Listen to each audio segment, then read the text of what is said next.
Hi everyone, the News Nation is following breaking news. We are anticipating new polls in the presidential race, perhaps in the next 48 hours, taking a closer look at those key battleground states. This as Mitt Romney seeks to build his momentum from last week's debate, and President Obama focusing on what he called this weekend the American people who carried him forward despite mistakes made in 2008. Now, one new poll was released in just the past hour. That is the new Gallup Daily Tracking Poll. It shows President Obama and Mitt Romney now tied 47%.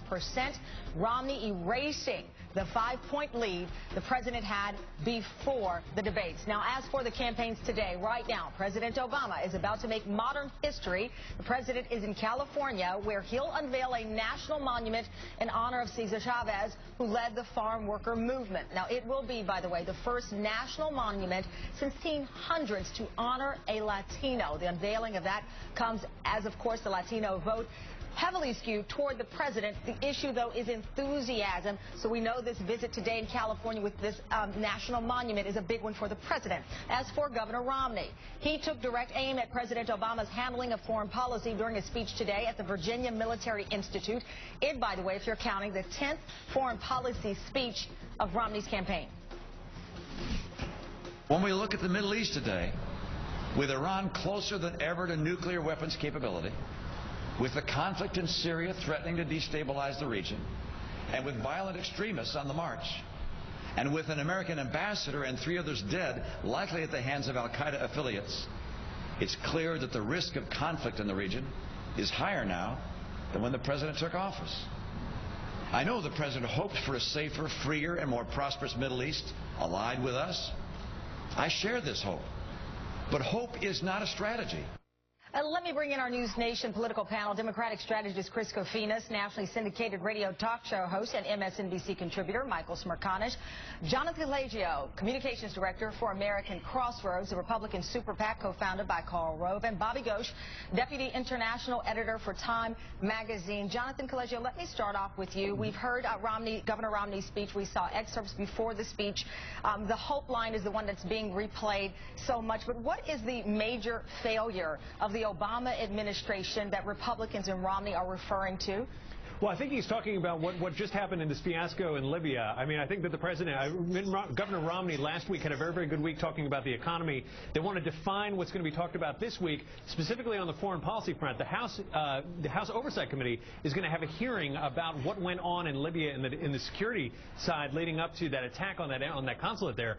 And I think that that's really what he wants to set the stage for. Talking about foreign policy this week, he wants to be able to define the terms on which we're having that debate. Because words matter. You started off with saying, I think that's what Governor Romney was talking about, an ongoing investigation into what happened in Libya. Obviously a great concern, but you could not answer that question with certainty of what epic failure Governor Romney and Republicans believe has happened over the past 4 years under this president's leadership, under Secretary of State Hillary Clinton here. And that, I think, is still unclear even after that 25-minute speech just a couple of hours ago. Well, I think he made the case that the Middle East is not more stable now than it was 4 years ago, and that in itself is a failure. I think that's what he wants to be talking about. He made the case that terrorism is on a low ebb, that we don't have to worry about al-Qaeda anymore, and then we just had an attack on a U.S. consulate. The administration didn't even want to call it terrorism. It took them 14 days to admit that it was a coordinated terror attack, and I think that's what he wants to be talking about is, well, why wasn't the administration straight with the American people about what happened against the consulate there? Chris Kofinas, let me bring you in on this. I thought this was a remarkable moment this morning on the Daily Rundown with Chuck Todd. The Romney campaign talking a lot about what they say is the case to be made for failures, but ask a key question whether Hosni Mubarak should have been supported or not. The foreign policy advisor, Ambassador Richard Williamson, was on with Chuck. Let me play what happened. It was a mistake. Pushing Mubarak out was the mistake? All right, let me give you the answer. First of all, for 2 years, President Obama cut support of U.S. assistance for democracy and civil society in Egypt. So those who eventually went to Tahrir Square saw that the United States wasn't in their side. That was a mistake. There's a big difference between anticipating and leading versus not leading, reacting, cutting our traditional support for democracy. That's the record of President Obama, and that contributed to the mess. So was Mubarak, so you're saying he should have pushed Mubarak out but done it differently, or he shouldn't have done that? The people in a country, Ronald Reagan once said that we should support the March of Freedom, but we can't determine its pace. The people in the country determine the pace of the March of Freedom. It's hubris to suggest that the United States can determine this, but we should be clear we're on the side of the forces of freedom. We failed that test.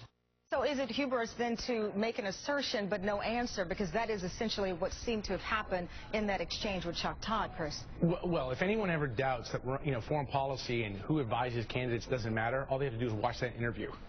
I mean, this is the stakes at hand in terms of foreign policy. Listen, there's two ways to look at this, I think. On the policy side, Governor Romney's critiques are wrong. The president has done a remarkable job in terms of getting us out of Iraq, setting us up for withdrawal out of Afghanistan, killing Osama bin Laden, dismantling al-Qaeda. I mean, those are incredible accomplishments by any standard. If this was a Republican president, I can guarantee you Republicans would be out there crowing about what an incredible record he has in foreign policy. But on the other side, the strategic front, I have no idea what the Republicans are doing or Governor Romney's doing. If they think they're going to win a foreign policy debate with the president, they are sorely mistaken. Bobby, let me bring you in. The key is, and we say here, the great contrast. There are many things that are starkly different with Governor Romney and President Obama, but again and again you see Romney advisors pressed on what are the differences, what changes would you make, what decisions would be explicitly different than the Obama administration. And I don't want to say you get crickets, but you saw the exchange with the ambassador who hesitated to say what he would have advised Romney to do with Hosni Mubarak. There's not a great deal that they have different. The speech that Governor Romney gave this morning was not aimed at the foreign policy establishment. It wasn't aimed at people like me. He was trying to do, it was a political speech. As a foreign policy speech, I'll give him 4 on 10. As a political speech, I'll give him 9 on 10. He was trying to do two things. He was trying to look presidential, which means you show that you have a grasp of international affairs, and he was trying to prove that he was tougher than the incumbent, which is very hard to do because he really isn't. But he plays the Syria card as a way of appearing tougher than the president. But the difference is here. I mean, you heard Jonathan Colegio bring up the investigation into Libya. We know that the administration seemed to stumble and stammer throughout the early details, and Romney fairly did the same thing with his early jump to get a press release out trying to capitalize politically off of this. Nevertheless, Jonathan Colegio is right, though, to bring up Libya, but is that the great problem of a 4-year administration that warrants the criticism that the Obama administration is weak and has failed? I don't think it is, and that's where the argument that the Republicans can put forward is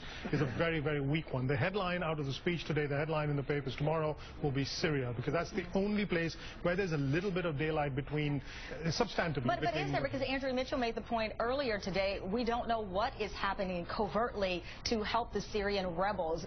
Governor Romney says he would be more upfront with giving them weapons and helping and assisting the rebels, but we do not know what's going on. Well, there's enough reporting to suggest that that is not actually taking place. But as you pointed out, words do matter. If you have a presidential candidate saying up front, I will arm these people, that has consequences.